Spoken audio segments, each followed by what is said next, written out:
తెలంగాణ రాష్ట్రంలో తూనికలు కొలతల శాఖ నిద్రపోతున్నదని చెప్పి ప్రజలు భావిస్తున్నారు.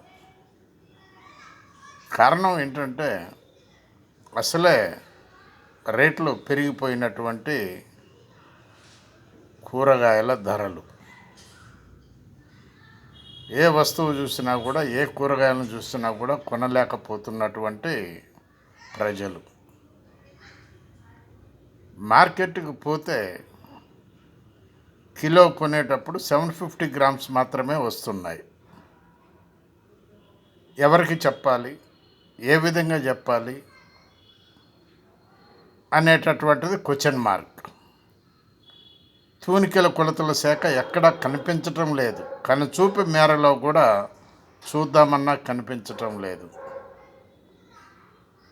మరి కేసులు ఎన్ని బుక్ చేస్తున్నారు? వీళ్ళకేమైనా టార్గెట్ పెట్టాలన్నా? పెడితేనే మంచిదని చెప్పి ప్రజలు అంటున్నారు.